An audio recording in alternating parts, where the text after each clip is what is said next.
that this is the house that can remove anybody who occupies those offices, Mr. Speaker, and you are a senior lawyer. Mr. Speaker, if what I am seeing, or this trend I am seeing continues, you know very well, Mr. Speaker, the Constitution says a state officer must bring honor, dignity, and respect to the office he's holding. Mr. Speaker, you cannot demean the office you are holding and you expect to attract dignity and respect. Mr. Speaker, let's call a spade a spade. If you want to politic, that is fine. If you want to go and talk in a church, in a public burial place, that is fine. But not to the extent of demeaning the office of the Deputy President. Even the office of Member of Parliament cannot be demeaned, Mr. Speaker. When some of our colleagues misbehave, we take offense.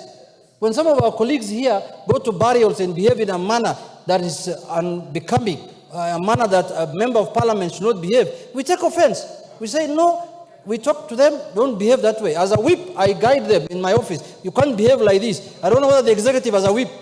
The whip of the executive now must come in. I don't know whether it is the majority leader who is the whip of the executive. But a majority leader, if somebody is not interested in any job, there are Kenyans who are interested in that job. Man. Why don't you do something? We are here to execute it. There are many Kenyans who can perform. Men and women. And many Kenyans, men and women, of high standard and caliber, including, no, I don't qualify because I'm not from Kenya Kwanza, but anybody else is qualified. Mr. Speaker, you know, Mr. Speaker, the deputy presidency is a very, very critical office. In our neighboring country, the president today who's running that country was a deputy president. She was a deputy president of President Magufuli. And today she's a president of the Republic of Tanzania. So that tells you how important that office. That is not the kind of office that can be occupied by somebody who's pulling a trolley in the corridors of Jomo Kenyatta Airport. It's not possible.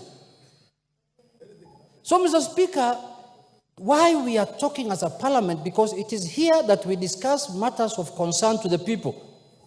And surely, Deputy President pulling a trolley is of matters of concern to the public.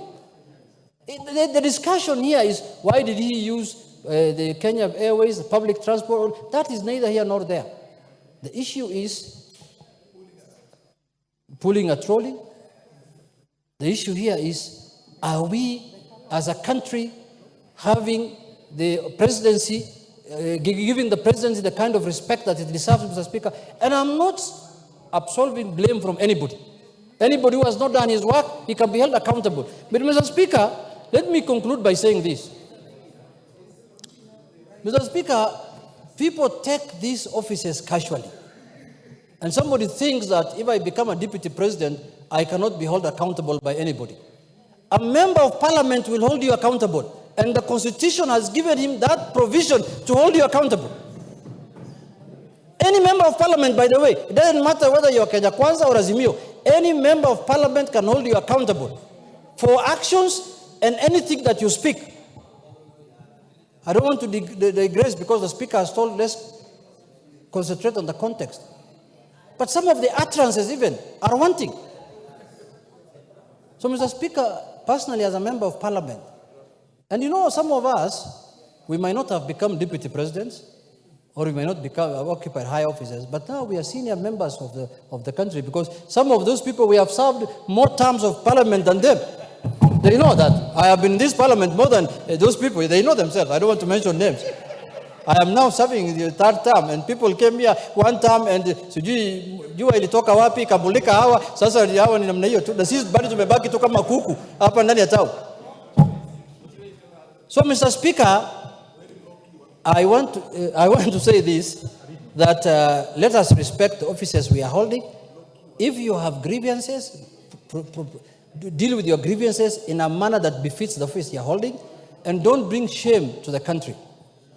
Don't bring shame to our country. And when you want to divide the country and you want to separate people, nobody will accept that. Nobody will allow that. With those few remarks, Mr. Speaker, I want to say, please, for those people who are very close friends of our friend, please buy him another bag. That bag cannot go on. If next trip, I want to see a better bag. KJ, please. Thank you very much. Majority Leader, you've heard the concerns of members.